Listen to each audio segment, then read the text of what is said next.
Hello and welcome to Conversations with the Chancellor, our monthly show that takes us inside Elizabeth City State University, and we talk about the happenings on and around campus. My name is Clay Mercer, and as always, I'm happy to be with the Chancellor of Elizabeth City State University, Dr. S. Keith Hargrove, Sr. Chancellor, welcome to your show. Thank you. I appreciate the invitation, and always excited to be here and just share some insights and what's happening on our campus. Well, what's happening on our campus right now is Welcome Back Week, and of course the students, faculty, and staff are back on campus. Always a fun time to see the students walking around campus, so many of them.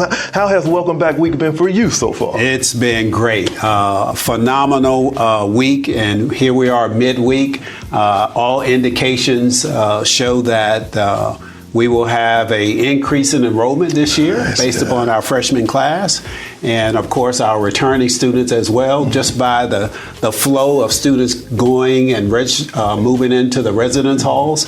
So we had a great event earlier last week with the faculty and staff, so everyone's excited about AY 25-26. Yes, indeed. We're going to talk about that event in just a few moments here today. But Chancellor, it's been about 8 weeks or so that you've been on the job, and it seems like you've had so many visits. You've been so many places, shaking hands and meeting new people. Tell us a little bit about how the first couple of months have been so far in the job as Chancellor here at ECSU. Well, first of all, let me just say that this community has been so welcoming to me.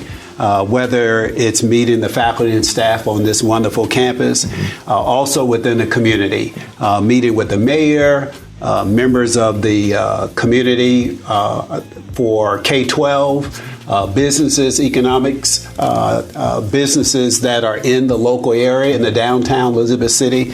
They have just been open arms. I'm so excited about being here and leading this institution. It's been incredible also with regard to the staff that I work with in the Chancellor's office, creating a team to implement some strategies that we believe will transform the university, and also building the appropriate team to implement our introducing strategic plan for the university. And so it's been an amazing 8 weeks. Overwhelmed, but loving every minute of it. Well, you don't look overwhelmed at all. Seems like you're taking it very well. I heard you've been riding on your exercise bike to keep your energy going. So is that something you do on the regular, or are you the person that likes to exercise? I do. I do believe in self-care very much so, and trying to have a balanced lifestyle. It's important to stay healthy, and I should say to everyone, take care of your health. Your health is your wealth. And with that, you can basically do anything after that by taking care of your health. I think your faith is important as well, and keeping those in the right priority. And then you can do some things and make things happen. I love that. Chancellor, back on August 12th, I wanted to get into this. You presented your first State of the University address over at the Mickey L. Burnham Fine Arts Center here on the campus. And there's so much to talk about that you gave a lot of information, but good information within that address. I want to bring awareness to your stance on university culture and the values and how those values kind of define that culture. Expound upon that a little bit and help the listeners and the people who are watching understand what you mean by that. Yeah, absolutely. So I believe there is a new paradigm when it comes to HBCUs, and I kind of explained that at the Faculty Staff Institute. Mostly higher education think of teaching, research, and service. And you know, that mandate has been a key part of higher education, teaching, research, and service.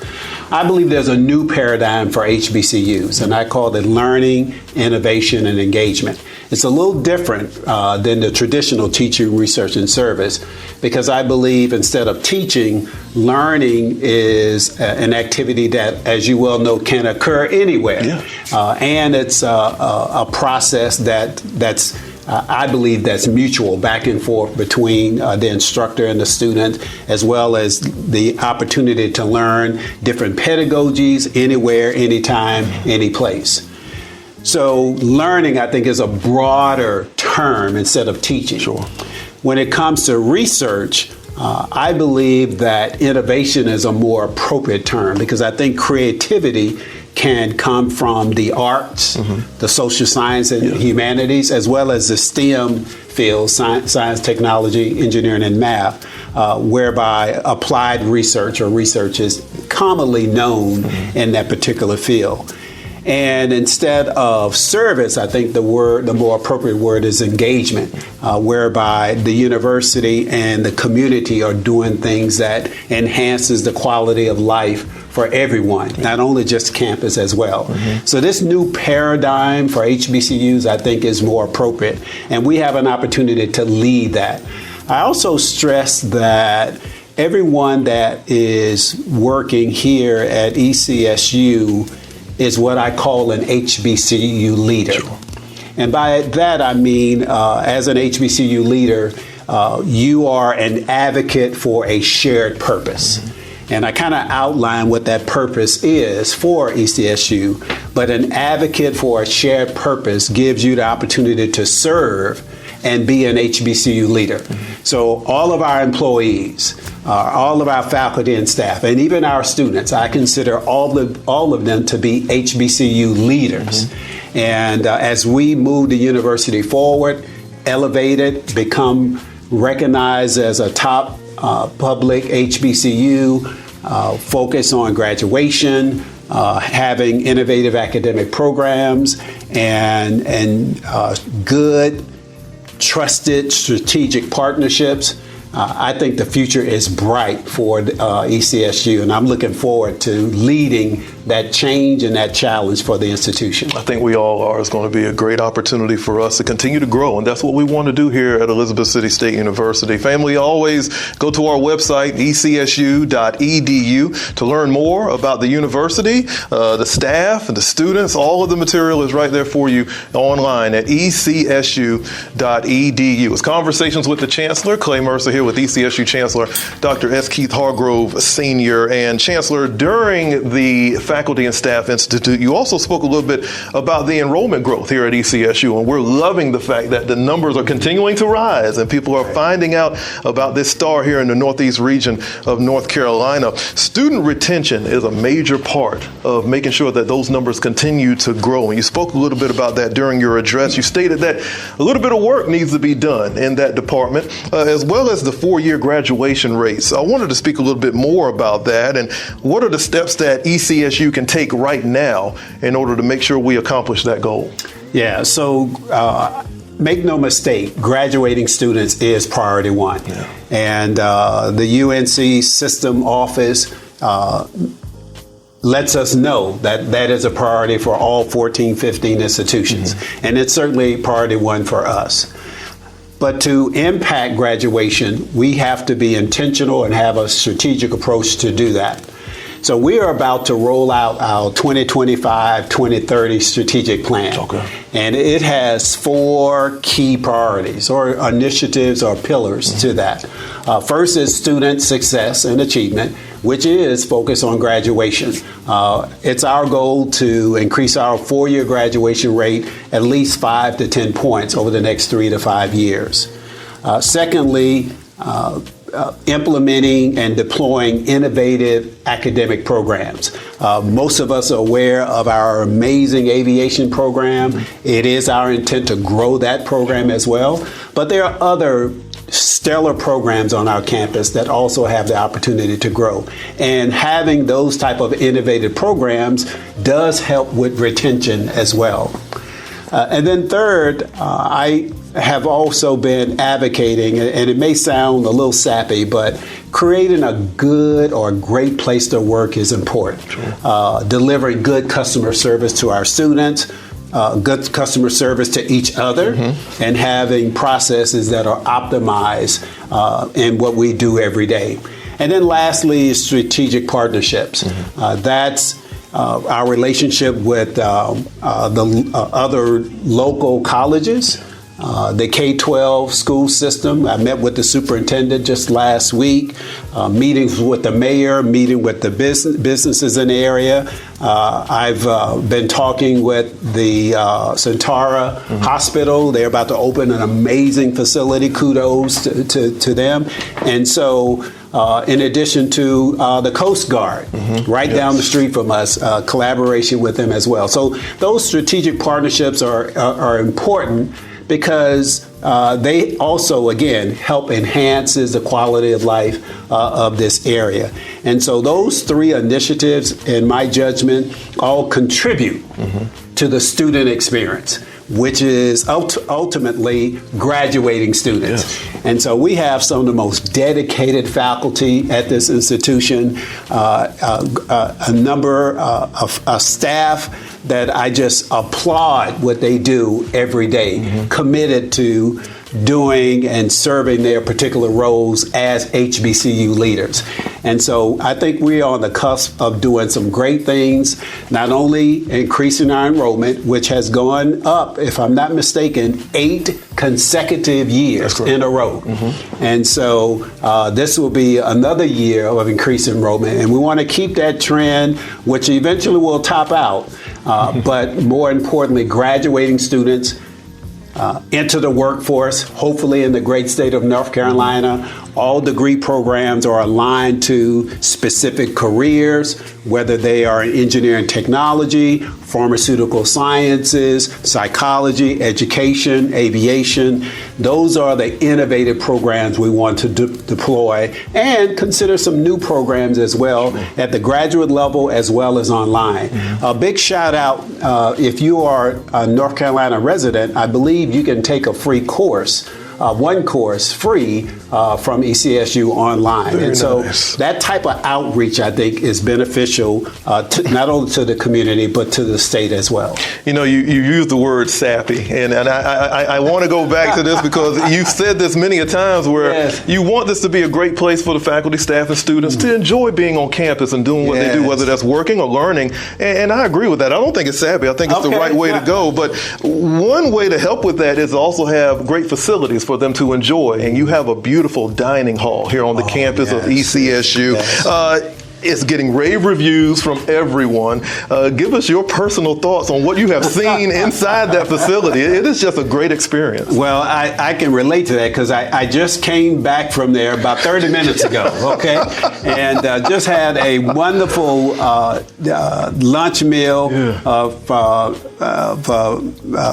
what many HBCUs have, Fried Chicken Wednesdays. And the meal was exquisite. Wonderful. That dining hall is just an amazing facility. It really is. And the quality of food is amazing. Shout out to Aramark, and also a shout out to our contractor as well. And so that will be a place not only for our students to convene and have a good meal, but also to socialize, relax, chill out. Even when we were walking out there, you know, they were line dancing, which is a great way to celebrate as well. And so that communal atmosphere of that dining hall is just simply amazing, and would certainly be an asset to the whole Viking experience. But let me also add that we have opened a new residence hall as well. Beautiful. 300 plus beds. Finest facility as well, and the students have moved in, and I called myself trying to help some of them as well.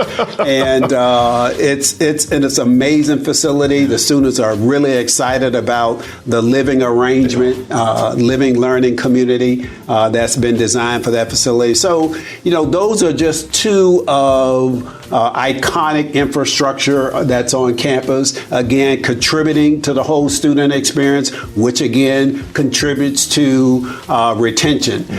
You know, students spend probably more time in those kind of environments than they actually do in the classroom. I believe so. So they both have to complement each other.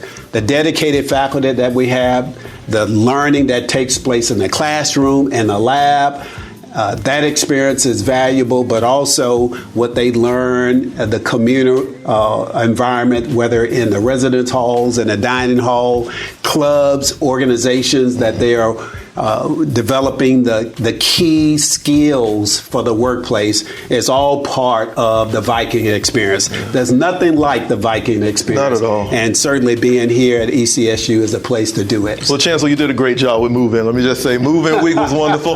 Members of the ECSU CAB were also a part of the Move In, and all the different departments. There were so many people just helping the students and the families move into their dorms. So that was a great time, and great job. Kudos really to the staff and all the different students and organizations that helped out with Move In Week. It's Conversations with the Chancellor, of course, on our YouTube channel as well as online at WRVS899.com. Chancellor, I have to talk sports with you, and football season is about to kick off here for ECSU Vikings. Can't wait. Head coach Adrian Jones is excited about this upcoming season, and I'm excited too, but I know a lot of excitement is starting to build up for this Down East Viking Football Classic in Rocky Mount happening on September 20th. I was there at the first one back in 1998. I'm actually dating myself. That's not a good thing. But it's so much bigger now than when it even started. So I know you're excited about it too. Speak about your excitement level right now, especially your first one as Chancellor here at ECSU. Yeah, certainly excited about that. You know, I've as an HBCU grad myself, including my mother, grandmother, aunts, and uncles, I've been attending HBCU football classics for 40 plus years. And the original Bayou Classic, you know, with Grambling and Southern, my mom is a graduate of Grambling, and I've been to that so many times I can't think of. And plus I've worked at least, 3 HBCUs. And so going to these HBCU football classic games is the thrill for me, because I love college sports, but I certainly love HBCU college football.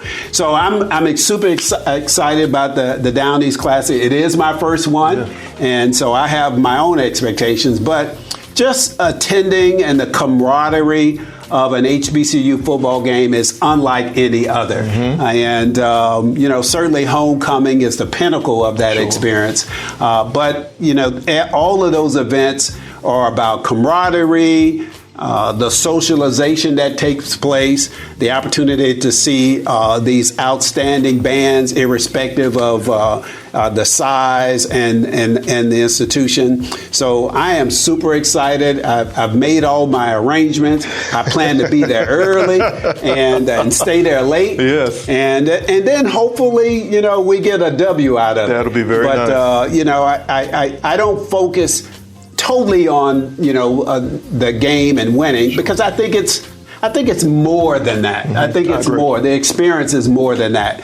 Surely we're seeking to win for sure, and shout out to Fayetteville State. But again, it's more than that. It's about the experience for not only the football team and those that attend, but we invite the local and regional community to come out, whether you're from the west or the east part or north or south of North Carolina. Come on out to the Down East Classic. We'd love to see you and enjoy a truly festive occasion. Yeah, they call it like a secondary homecoming at the Down East Viking Football Classic at the Rocky Mount Athletic Complex. A lot of things happening other than the football game on September 20th, and you can see more about this online on our athletics website at ECSUVikings.com. Well, we've come to the end of today's edition of Conversations with the Chancellor, but Chancellor, the next time we get together, we're going to have to be able to recap the Down East Viking Football Classic, and I want to speak a little bit about the recruitment side of what we do here at ECSU, and there'll be a lot of recruiting happening there also. Yeah, definitely. And I do want to make a shout out as well. Sure. So the university has put some initiatives in place to make sure that not only the campus is safe and secure for all types of events. And so there will be some things that may be a little different, but the safety and security of our students is priority one. And as we move ahead for events that's on campus, even the sports events, certainly here on campus and other gatherings, we want to ensure that this is a place where you can come and enjoy the event without any concerns about safety and security. So we're committed to that. We have an excellent campus security and working even with the city that we're going to provide an environment where we can all enjoy ourselves and have a good time. I love that. If you are looking forward to it like we are, we want to invite you to come out to the campus. Great events upcoming, and we're going to talk all about it here on Conversations with the Chancellor. Again, I'm Clay Mercer. This is the Chancellor of Elizabeth City State University, Dr. S. Keith Hargrove, Sr. Again, if you want to check this episode out or see past episodes, always go to the WRVS 89.9 YouTube channel. We thank you for joining us, and we'll see you next time for Conversations with the Chancellor. Viking Pride.